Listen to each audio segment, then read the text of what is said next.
Wheaties presents Dimension X.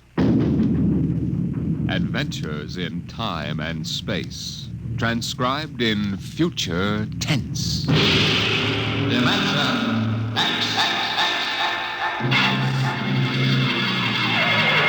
On stage tonight, Dimension X, another in the Wheaties' big parade of exciting half-hour presentations. If you're a mother or a father with a warm spot in your heart for pink-cheeked, happy-eyed youngsters, here's something you should know. Good food builds good health, and Wheaties are good food. Now, I don't know what you've been doing about breakfast for the kids, but did you know that every Wheaties flake is a kernel of wheat? With the sunny, wholehearted goodness of field-grown wheat in every flake? With the full strength of whole wheat vitamins, minerals, proteins in every flake? Well, it's true. Whole wheat in all its richness. That's what you furnish when you fill the cereal bowl with Wheaties. But don't slip up. See that they get Wheaties. Crisp, sunshiny, good. Pour on the milk, put on the fruit, and know the youngsters are getting all that whole wheat can give. Do that now. Wheaties. Breakfast of champions.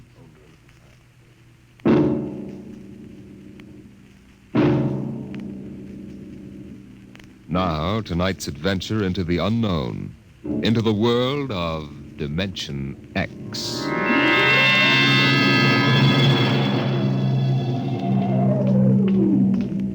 Somewhere in Europe, a man is walking through the darkness down a cobblestone street. It's early evening still, only a little past 8, but the street is strangely deserted. He pauses, looks behind him, then knocks quietly on a door.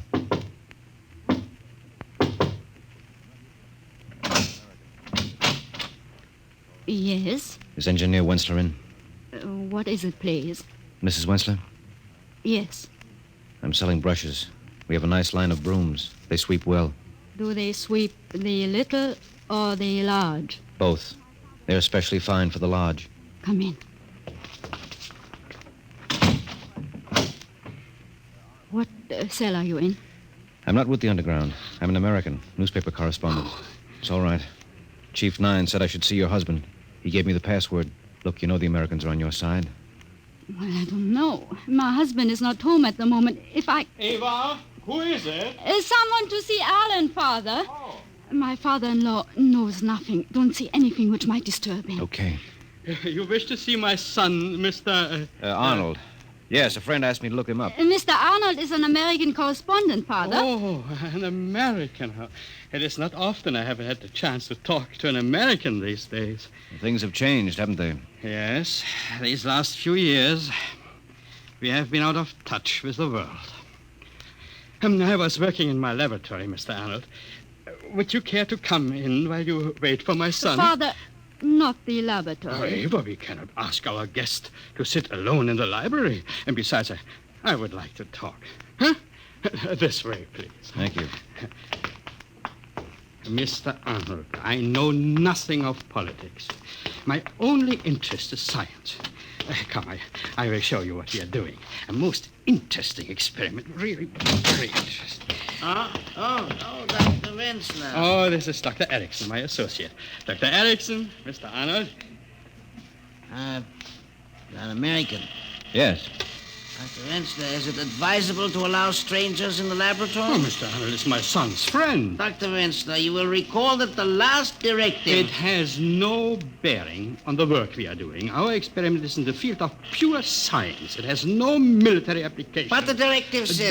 Dr. Erickson, may I remind you that I am still in charge of this laboratory. Very well. If you will excuse me, I want to test a new diatomic catalyzer. We'll do that. Sorry, Dr. Wensler. I'm afraid your friend Erickson doesn't like my looks. Oh, no. It's not that. It's just that he's worried. He's worried for me. Afraid that someone will misinterpret your visit and report me to the authorities. He's my most loyal and trusted assistant. But he tends to exaggerate the danger. Well, I hope you're right, Doctor. Say, this is some setup you've got here. That 10-foot plastic cylinder, what's that for? Every experiment must have a focal point, and that transparent cylinder is ours. Mm-hmm. The objects upon which we wish to work are placed inside and brought under the catalyzed beam over here. Eva! That's Alan now. Excuse me, I go and tell him. What is this experiment you're working on, Dr. Wenzel? A very interesting new problem. You say you're not a physicist or engineer, Mr. Arnold? No, I'm not, but I can follow you, if that's what you mean. Yes. Well, we have been working with the problem of subatomic particles. Now, in attempting to manipulate them, to bring them closer to each other, we have discovered that we can shrink objects, reduce them in size. Well, that's very interesting. How much can you reduce them? Half size? Oh, much more. We can make objects become microscopic and still retain their characteristics. Doesn't seem possible. We can make them even smaller, much smaller. Theoretically, in fact, down to atomic dimensions. Well, as I said before, I'm no expert, Dr. Wenzel, but tell me, what's the point? What good does it do to shrink anything down to that size? You do not understand. Man has never actually seen an atom. But if we can reduce a camera and recording instruments to the atom size, then we would know the secrets of the universe. Mm-hmm. Ah, there you are, Mr. Arnold. Hello, Alan. You can't be interested in this. Why don't we go into the study and talk? But Mr. Arnold is interested. Well, sir, maybe I'd better talk to Alan at that. Excuse me, Dr. Wensler. Yeah? I'm meaning to ask you if you think you can get along without me for a few minutes. There's something I must do. It's important. Yes. So long as it will not take too much time. No, it won't fine. take me long. It has been a pleasure, Mr. Arnold. I shall see you soon, I hope. Yeah, sure. Okay, Alan, let's go talk.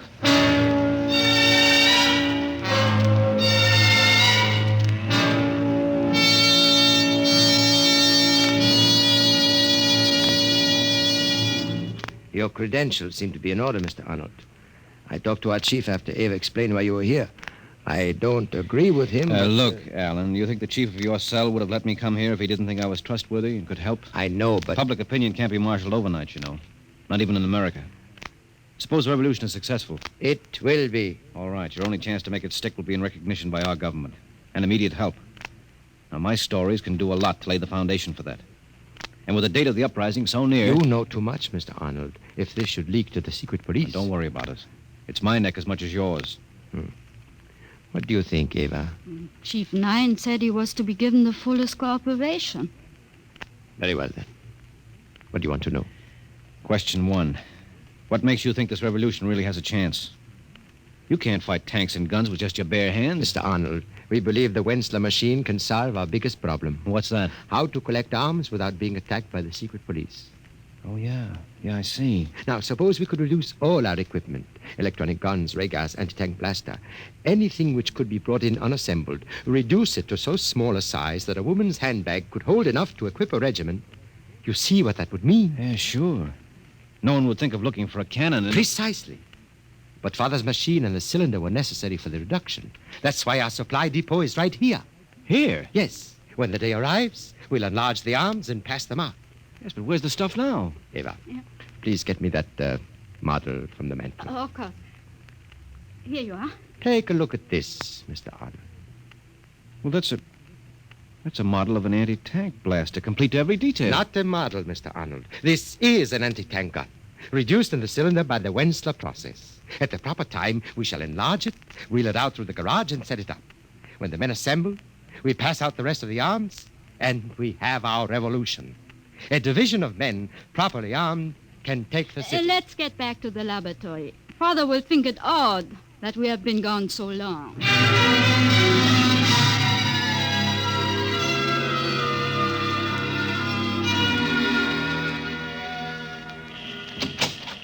Oh, I was wondering where you were, Alan. I don't know what's keeping Erickson. He should have been back long ago. I need some help on this circuit Of here. course, Father. What are you doing? Erickson, I have amplified the effect by putting another diatomic catalyzer into phase. I want to give it a test run, Alan. If you will bring one of the animals from the cage. Yes, Father. Animals? Yes, we are experimenting now with the reduction of living animals, guinea pigs. How does it work? Those we diminish to microscopic size return unharmed. But those sent down to the atomic dimension, Yeah? the cylinder returns. But there's nothing inside, nothing. So, Dr. Winslow, have you ever tried it on a human being? I tried to persuade Father to send me down to find out what's making the animals vanish. No, Alan. But, Father, we've installed high-frequency radio communication now. If anything started to go wrong with me, I could tell you in time to reverse the process. No, I will never permit it. All right. Guinea pigs it is, then. But someday, Father, I... Yes, dear? Come to the window. What is it? That man, the one in the raincoat. He has been standing in that doorway across the street ever since I looked out the window. What of it? I don't like it, Alan. He has been standing there just looking at our house. Oh? Alan, do you think it... I don't know. I'm not sure. Ava, Yes, you know what we planned in this eventuality. yes. Get the arms and the provisions. We can't afford to take a chance. All right, Alan. Now, what is it, my son? What is Father, it's better for you not to know too much, but I'm a member of the underground. No. Ava, too. We have some contraband hidden in the house. We'll have to put it in the cylinder. Contraband? What do you mean? Arms, Father. Arms and provisions for an army reduced to 1/40th size. Alan. Yes, we must put them in the cylinder and warm up the machine. If it is the secret police, we'll make the arms invisible, microscopic in size. Can I help? If you wish, Mr. Arnold, you can help my wife get the supplies. Okay. Alan, What is it, Ava? 2 police cars have just turned the corner. They're full of men. That changes matters. Father, you'll have to operate the machine yourself. Ava and I are getting into the cylinder. No, Alan, you can't. It's too dangerous. It's Alan. the only way, Father. Those are the secret police.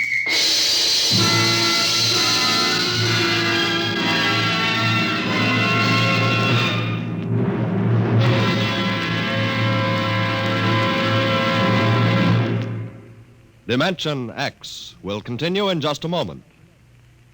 Tomorrow morning, get up and get at 'em with Wheaties to help. Now, does that sound as if I just made it up? Well, listen, folks. It's real. It's so.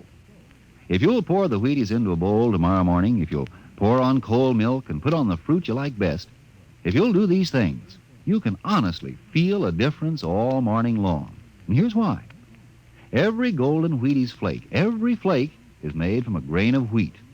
That's why every flake of Wheaties gives you full whole wheat vitamins and minerals and the amazing energy you'll notice still with you by 11 in the morning. You simply cannot miss, because it's a fact. You do better by yourself on a better breakfast. Whatever your job, if you'll start the morning with a reasonable meal, you should find yourself working better, feeling better, even looking better all morning long. Yep. 7 o'clock Wheaties, 11 o'clock, still feeling good and working happy. You try it now. Not somebody else, but you. You may be pounding a rug or pounding a typewriter tomorrow morning at 11. You may be driving a tractor or driving a bargain. But you're going to feel the difference with Breakfast of Champions tucked inside. You try it. Really now. See how Wheaties at 7 can help at 11.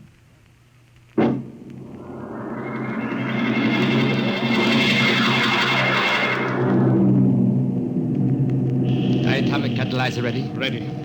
Set at point 034. Good. All right, Ava. Get in the cylinder. Alan, I can't let you take the chance, Alan. Isn't it enough to make the supplies disappear? Not for the secret police. They must know something, otherwise they wouldn't be here. But how could they prove anything? No, Father. Every man has his breaking point, and I can't afford to gamble with the lives of others.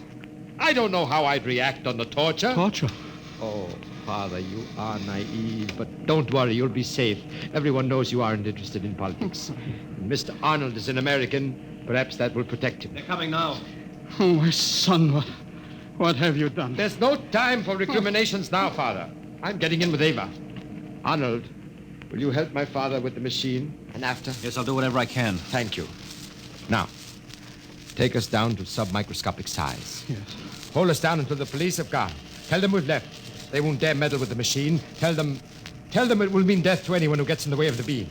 When they're gone, bring us back up. I'll maintain radio silence until I hear from you. Very well, my son. There they are. The machine's warmed up. Move over, Ava. I'm coming in. Let me have it. That's it. I've switched on the radio. If you can hear me, secure the porthole, Arnold. Okay, we hear you.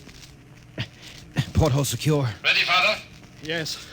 Are the oxygen tanks all right? Ava? Yes. They're breaking down the door. Atomic setting 034. Preliminary release. Temperature? 27 degrees centigrade, 760 millimeters pressure. Hurry, Father! Very well. Now. Ray count. Alpha 4, Beta 16, Gamma 0.12, temperature 30 centigrade, pressure 1100. Be careful. Holy mackerel, the cylinder's only 3 feet high. Temperature 36, pressure 1800. It's getting too high. I can't do it. Stand by to reverse. No. The temperature and pressure show signs of stabilizing. Now 38 and 2000. Make setting at angstrom 5, 10 times to the third. That's a small. We can't afford to take chances. Only 3 inches high. It's all right, Father. Temperature and pressure beginning to drop. Thank God. A half-inch high. Oh, they're coming. They're coming. Bye, Father. God bless you. Son. If anything happens, it isn't your fault. Remember, this is my doing. Ava, switch off.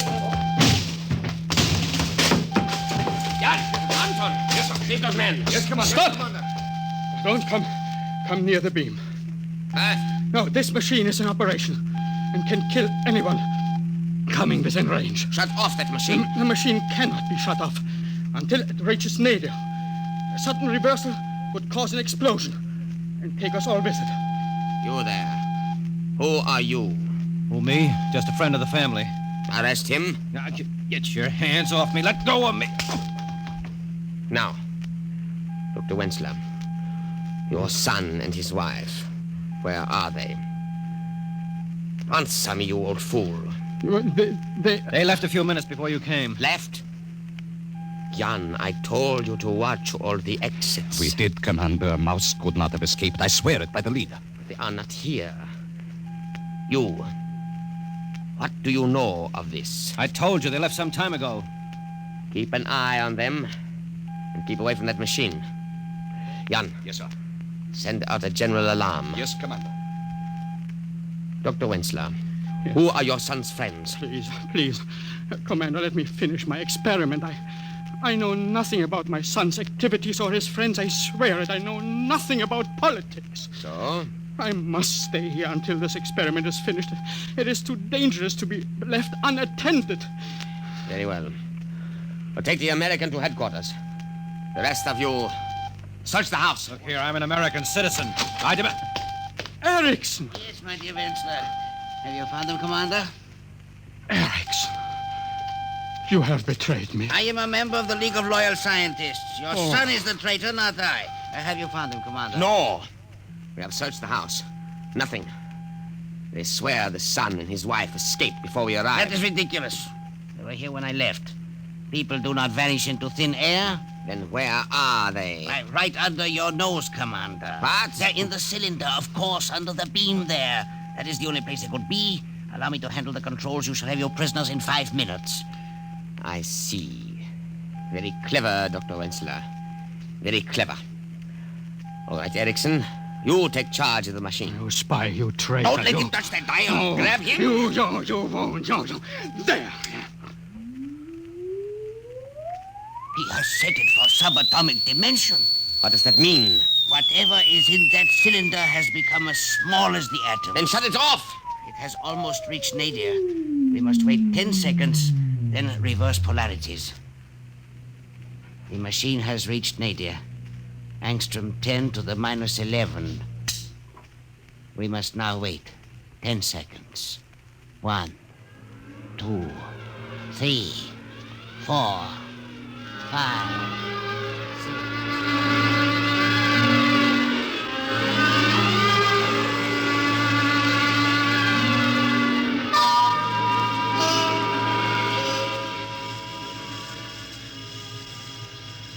What's the matter, Alan? I don't know. Something must have gone wrong. Alan, look up there. Why, it's the solar system. It's coming at us so fast. Look, the sun. The sun? No, that can't be. Ava! That's the nucleus of an atom. We've reached the subatomic dimension. That sun is the nucleus. And those planets are the electrons revolving about it. That planet coming up at us. There, on the other side of the sun. I mean the nucleus. It's... An electron. It's growing in size. We're heading straight for it. They're coming down on it. They are going to land.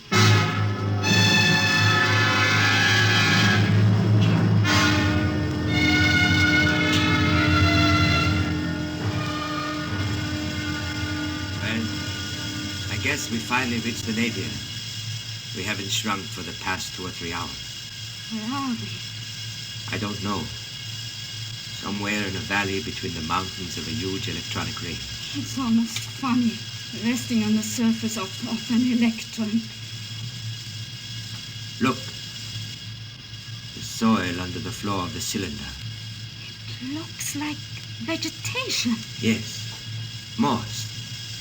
Lichen. That's the last of the air. I've been expecting it to go out for the past 2 days. We have perhaps a half hour more. Eva, dearest. I know. There is one chance. That vegetation. That means there must be some sort of atmosphere on this electronic planet. We have to take that chance. Eva, are you willing to step out of the cylinder with me? Of course, my dearest. For whither thou goest, I will go. Thy people shall be my people, and thy God, my God. Where thou diest, I will... We haven't much time. Ready? Ready. All right. Open the porthole.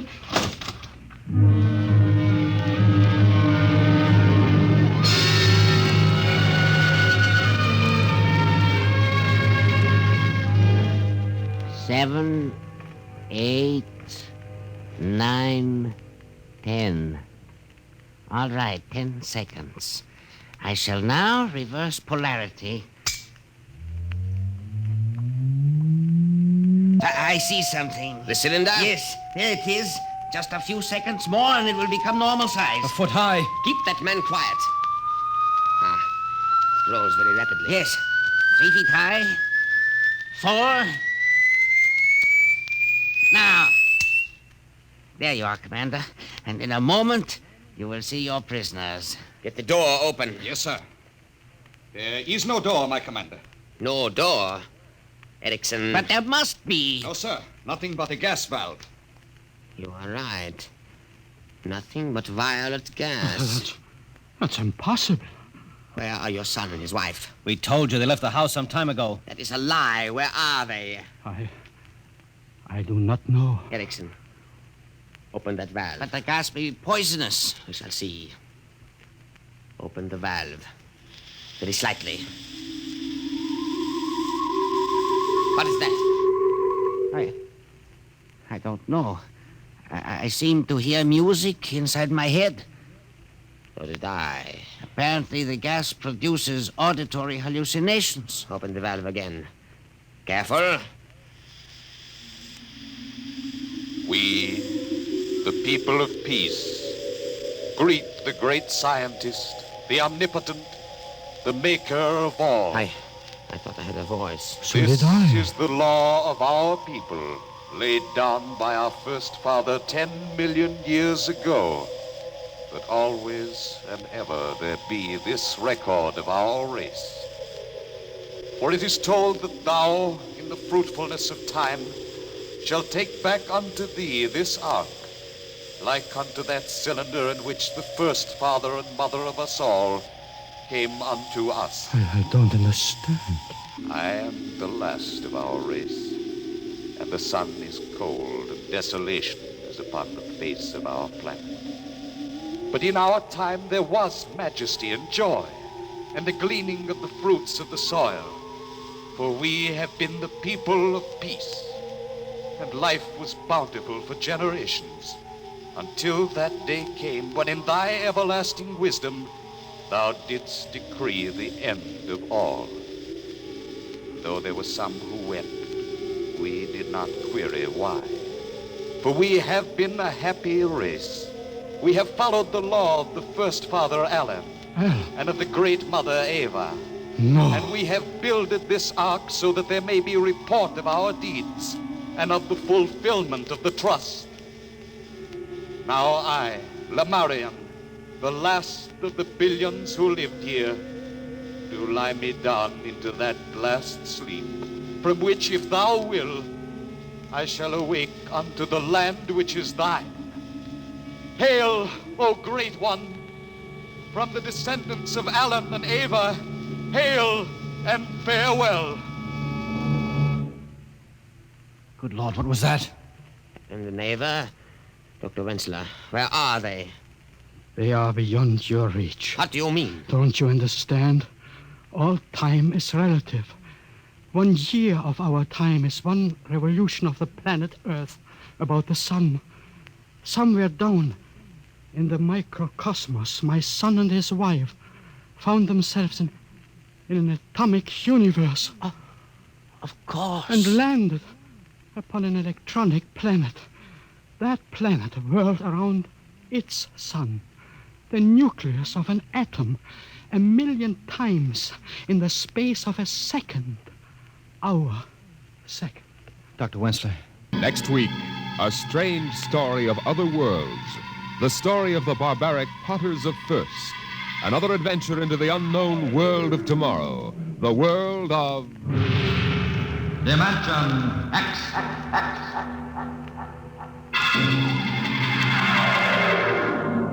And this is the Wheaties man, Frank Martin, inviting you to listen tomorrow night to Joel McRae in Tales of the Texas Rangers on the Wheaties Big Parade. See you then.